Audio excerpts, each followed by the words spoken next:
Hello, welcome back to the Bald Book Geek. I am the host, William James. So, I finally sat down and read Storyteller, the Tales of Life and Music by Dave Grohl. So, to give you a point, and I don't think anyone doesn't know who Dave Grohl is, but just to give you, a basic, he is the lead singer and guitarist of Foo Fighters, but was also the drummer in Nirvana, two of my favourite bands. So, it's interesting reading this because this book's closest relative would be Bruce Springsteen's book. And the reason I say that is that it's extremely conversational. You don't feel like you're reading the Opus Deus, say Morrissey's biography. You are reading a conversation with himself. You are reading his voice and his sort of recollection of things. The book tells stories from his childhood, growing up, and then going through his teen years, going on the road at 18 with Scream, his time with Nirvana, Foo Fighters jamming with Iggy Pop, or playing the Academy Awards, or dancing with AC/DC, drumming for Tom Petty, meeting Paul McCartney. It's bedtime stories with Joan Jett, for example, or that chance meeting with Little Richard. This book is a fascinating insight into a man who is fascinating. He is an interesting guy who has created something unique, and there is a lot of heartache, there's a lot of pain in this book, there's a lot of light, there's a lot of interesting stories. I did love reading about his time with Nirvana, and I did love reading about his early history. His childhood was fascinating to itself.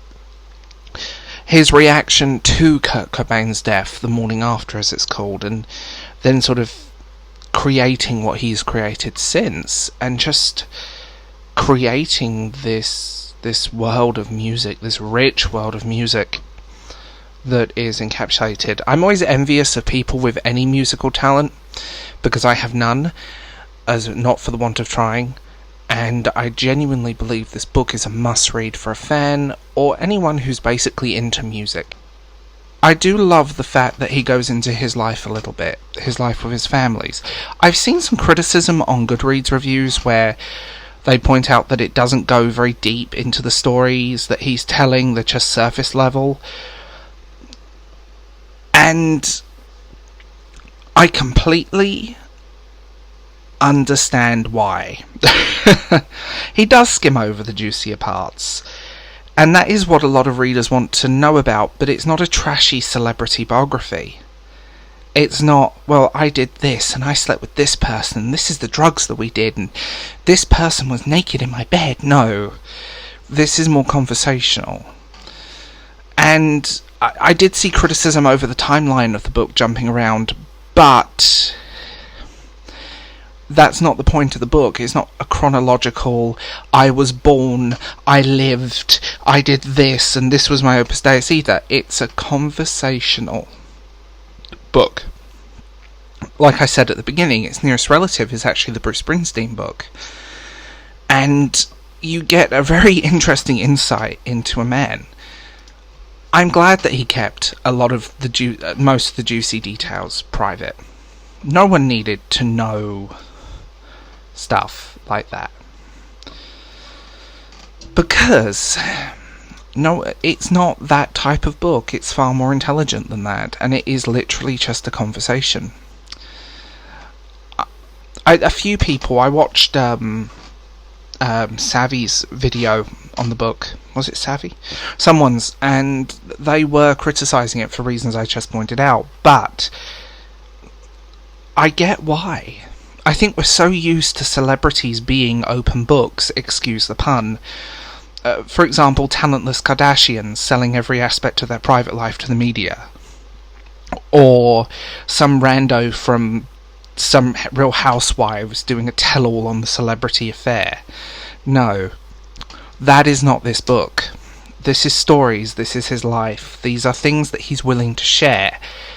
And it's intentionally not going to be the kiss-all, tell-all book. I have to admit, I have one criticism here. I do wish there were more photos, and I wish the photos were printed in colour paper. It's it's a cheap hardback, but it is what it is. But I do love conversational writing, and I think any good memoir feels like a conversation. And I think one of the things with it is that we are used to very shallow books of this type. Dave Grohl remains a amazingly talented musician, and I said this previously, that I have no musical bones. I have no musical talent in my body in the slightest.